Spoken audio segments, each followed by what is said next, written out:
People decide to be pawns. Nobody is destined to be anything they don't decide themselves to be. If you're truly uncomfortable with something, you can't exist there.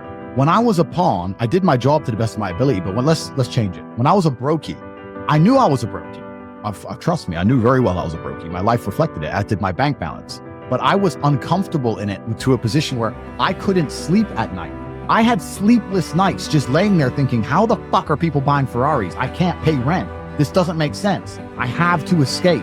I can't live this way. If you're genuinely uncomfortable, if I set you on fire, you're gonna stand up. You're gonna move. If I set you on fire and you're chilling, then you can't say that the fire's burning. The people who are broke, and they have been broke for years and years and years, and they're still sleeping in late playing video games, are comfortable enough being broke to stay broke. I couldn't be comfortable in that position. If you put me in a shitty position, I'm so desperately uncomfortable. We can change it from money to something else. If I was morbidly obese, it wouldn't last long. I'm telling you now. With me, I couldn't do it. I couldn't look at myself in the mirror. I'd be mad at myself. I'd be angry. I'd be self-conscious. I'd fix it. The person who's been morbidly obese for 10 years and goes, I'm trying, you ain't fucking trying. You are very comfortable and very happy to be who you are. Facts. So anybody who's a pawn is comfortable and happy being a pawn. Otherwise, they wouldn't be one anymore. They'd at least have moved up. So when I say determined by God, what I'm saying is that God is producing all of us. I believe God exists. We're all made in his image to a degree. And certain people have looked at their place in life and said, this is okay. This is enough for me to sleep. And if that's fine, you're going to sleep.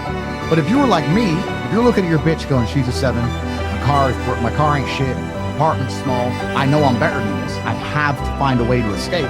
There's not many truly, like if you put effort into the universe, I think it's Newton's second law, right? Equal and opposite force. People always say, oh, I wish I had something to work on. You could work hard on anything. It can be the most jackass thing. You can work hard on, I don't know, fucking whittling twigs. But if you truly work your ass off, it's difficult for it to have a negative impact on your life. Maybe you'll end up with an Instagram page, the best Instagram page on twig whittling. And who knows, right? My point is that it's very hard to find truly negative energy that's directed in a semi-positive direction. It's hard to say, I'm working my ass off for X and it's made my life worse. You know, you're not doing anything and you're asking the question, hoping I'm going to give you some magical answer that's going to allow you to be motivated forever. But motivation isn't real. Everyone says this. Motivation is not real. Discipline's real. I do not feel like training, but I still train because I'm a disciplined individual. You don't get to go through life only doing the things you feel like doing. Do you know who gets to do that? Women. Beautiful women. Beautiful women get to do what they feel like doing. As a man, you have to do the things you're supposed to do because what we said earlier is absolutely true. It's player versus player, my friend. Now, if I wake up, I've already got this massive head start over you in life, nearly every genetic gift, plus all my finances, plus my network. And I wake up and I decide, even though I don't feel like working, I'm going to work my ass off. And you wake up way down there, a peon, and you can't be bothered to work. What chance do you have against men like us? You don't stand a chance. You can't get the girl. We'll take the girl off you. We'll bankrupt your ass. We'll kick you out your house. You name it. You don't stand a chance. Now, if you're going to wake up and look in the mirror and understand that you're absolutely not really crushable, that you're a rabbit, and that lions exist, and that's not going to motivate you to do something about it, then you're a lost cause. And there's no point in asking us a question. We know exactly what you need to do. If you want to stay killable, then stay killable. But I can't live that way. I would refuse to live that way. It's a disgrace to my bloodline. It's a disgrace to my parents who struggled to raise me for me to be anything other than the best version of myself. That's honor. I have honor to my last name and to my ancestry. It would be disgusting for them all to have fought saber-toothed tigers so I can wake my lazy ass up, jerk off all day, and ask on YouTube how I can stop being a fucking loser.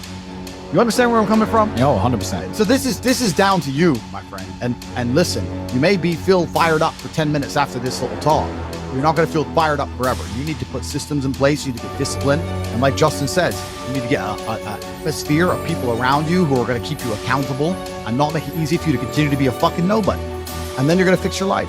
Otherwise, you're going to stay a nobody. That's your problem. It ain't my problem. It's your problem. Name a single attribute for masculinity, which is going to come from a place other than trauma or pain. I talk about this all the time. People say, I've had a traumatic life. I said, well, then you're very, very fortunate. You had a traumatic life. Now, you may have misused that trauma. You may have misplaced it. You may have accepted the matrix telling you that you now have an excuse to fail, as opposed to using it to grow. But every single man of value went through trauma, and they went through pain.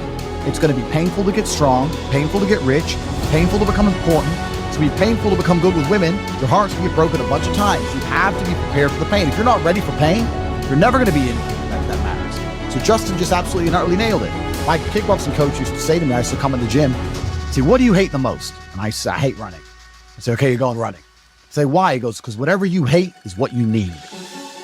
Whatever you hate is what you need. I want to spar, bad work, plans, no problem. Running, I didn't want to run, but that's what you need.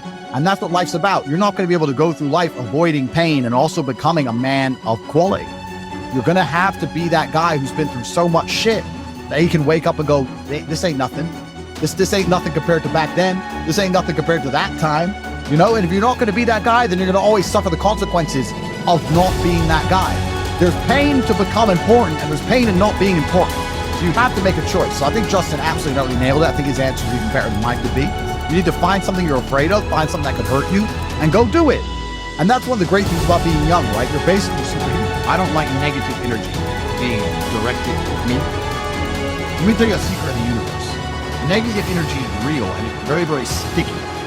If you hang around someone who's negative and talks about negative things and believes negative things and they say negative things, all the other negative energy in the universe hears this person and says, me and my team, we only speak positive. I don't have negativity around you. If I'm around someone who's complaining, even about something small, I had a flat tire, blah, blah, blah. No, I don't negativity around me. So just don't come at me with any kind of negative crap. Super chat me positive things. I'm a positive man. I live in a positive realm. I'm a positive guy. I live a positive life. I think a man should have absolutely no interest in whether he's actually happy or not. If I wake up and I'm unhappy, I will do the exact same things as if I am happy. I will go to the gym the same. I will work the same. How I feel has no impact on how I live my life. I don't think happiness as an index is a healthy view for a man to have on life success. Women are different. Women just want to be happy, right? Women just want to smile. They don't care how. They don't care if they deserve it or not. As long as they get to smile, women are happy. That's women. But I think for a man, if you're waking up and going, am I happy? Am I not? You're looking at life wrong. I think of a man, if you put happiness if you move it down the scale, right? And you start looking at, am I successful? Am I competent? You know, am I achieving things? Am I respected?